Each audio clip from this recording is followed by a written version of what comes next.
సమర్థ సద్గురు సాయినాథుని పాదపద్మములకు నమస్కరిస్తూ సాయి స్వరాంజలి సిరీస్కి స్వాగతం. సాయి భక్తులందరికీ నమస్సుమాంజలి. సాయి బోధనలను విందామా? మరి మహాత్ముల కథలను వినడం, మననం చేసుకోవటం ఇతర సాధనాల కంటే అతి తేలికైన పని. ఏమాత్రం కష్టమైనది కాదు. అది మిక్కిలి సులభమైన సాధ్యమైనది. బాబా కథలు సంసారంలోని భయాలన్నింటినీ పారద్రోలి పారమార్థిక మార్గంలో నడిపిస్తాయి. కావున మహాత్ముల చరిత్రలను శ్రవణం చేయాలి, వాటినే మననం చేసుకోవాలి, వాటిలోని సారాంశాన్ని జీర్ణించుకోవాలి. ఇంత మాత్రం చేస్తే చాలు, అందరూ కూడా పవిత్రులవుతారు. మామిడి చెట్ల వైపు చూసినట్లయితే పూత పూచినప్పుడు ఆ పువ్వులన్నీ పండ్లు అయితే ఎంత బాగుంటుంది, ఎంత పంట పండుతుంది అని అనిపిస్తుంది. కానీ అలా జరుగుతోందా? పువ్వు దశలో కొంత పూత రాలిపోతుంది, మరికొంత గాలికి రాలిపోతుంది, ఇంకొంత వేడికి మాడిపోతుంది. చివరకు మిగిలేవి కొన్ని పూతలు మాత్రమే. అవే కాయలై ఆ కాయ వల్ల కొన్ని చిట్ట చివరకు పండ్లవుతాయి. అప్పటికి వాటి పరమార్థం నెరవేరుతుంది.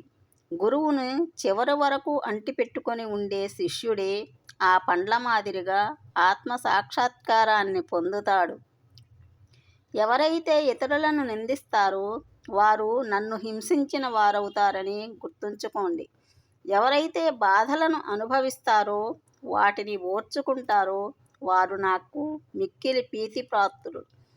ఎవరు అదృష్టవంతులో, ఎవరి పాపాలు క్షీణించాయో వారే నన్ను సదా జ్ఞప్తి యందుంచుకొని సర్వకాల సర్వావస్థల యందును నా యందు తత్పరులై గడపగలుగుతారు. సంసారమనే సాగరంలో జీవుడనే ఓడను సద్గురువే సరంగుయై నడుపుతూ ఉంటాడు. అది సులభంగానూ సురక్షితంగానూ గమ్యం చేర్చగలుగుతారు. గురువు చేతి స్పర్శ మహిమ అద్భుతమైనది. ప్రళయాగ్నితో కూడా దహనం కాని వాసనామయమైన సూక్ష్మ శరీరం గురు కరస్పర్శ తగలగానే భస్మమైపోతోంది. అనేక జన్మార్జిత పాప సంచయాలు పటాపంచలైపోతాయి.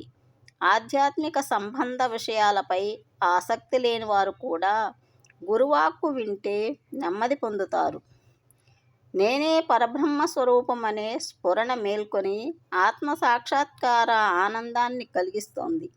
నీవు నేను అనే భేద భావాన్ని తొలగించి బ్రహ్మైక్యానుభవాన్ని సిద్ధింపచేస్తుంది.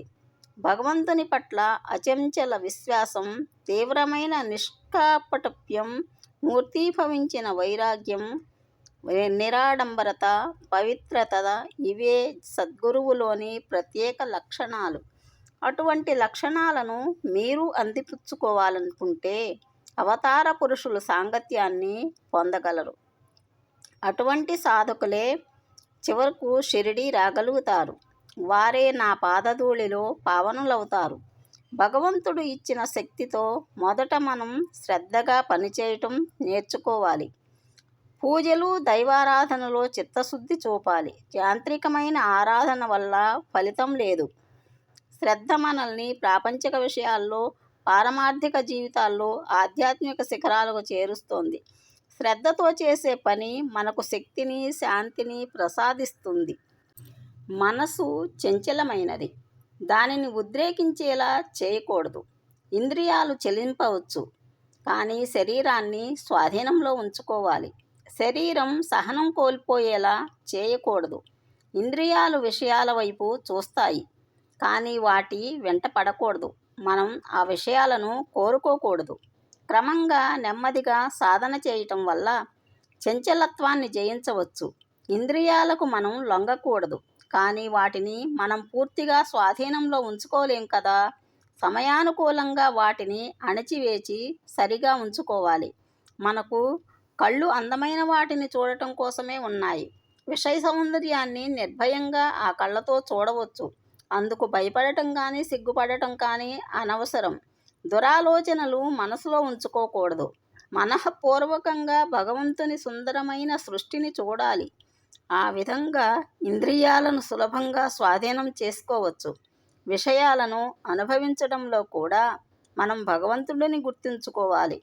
బ్రహ్మేంద్రియాలను మాత్రం స్వాధీనంలో ఉంచుకొని మనసును విషయాల వైపు పరుగునెత్తనిస్తే, వాటిపై అభిమానం వదలకుంటే చావు పుట్టుకల చక్రం నశించదు. ఇంద్రియ విషయాలు హానికరమైనవి. వివేకం అంటే నిత్యానిత్యములకు భేదము గ్రహించటం. సారథిగా మనసును స్వాధీనంలో ఉంచుకోవాలి. ఇంద్రియాలను ఇష్టం వచ్చినట్లు సంచరింప చేయకూడదు. అప్పుడే విష్ణు పదాన్ని చేరగలం.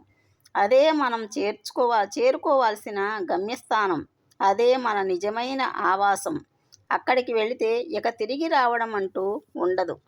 ఆత్మజ్ఞానం కలగనంత వరకు, రాగద్వేషాలను జయించలేనంతకాలం మన జన్మ పునరపి జననం పునరపి మరణం. ఇదే జీవన చక్రంలో తిరుగాడుతూ ఉంటుంది. రాగద్వేషాలను వీడకపోతే పారమార్థిక పరమపద సోపానంలో మనం పాముల నోట చిక్కుకొని కిందికి దిగజారిపోతూనే ఉంటాం. అందుకే నేను చెప్పేది వినండి. అందరు దేవుళ్ళు ఆకాశమందే ఉన్నారు. మనందరం భూమిపైనే ఉన్నాం. ఆకాశానికి ఎదుగుటయా, భూమిలోనికి ఒదుగుటయా అనేది మీరే నిర్ణయించుకోండి. కానీ ఒక్క మాట, మనం చేరుకోవాల్సిందెప్పుడైనా పైకే. మనం చేరుకునే మార్గంలో ఎదురయ్యే ప్రలోభాలకు లొంగిపోతే, వ్యామోహాల నోట చిక్కితే అధఃపాతాళానికి జారిపోతామని గుర్తుంచుకోండి. ఇలాంటి మరిన్ని వీడియోల కోసం మన ఛానల్ సబ్స్క్రైబ్ చేయండి. మీకు ఈ వీడియో నచ్చినట్లయితే షేర్ చేయండి, లైక్ చేయండి. మీ విలువైన కామెంట్ని మాత్రం తెలియజేయండి. Thank you for watching. Thank you very much.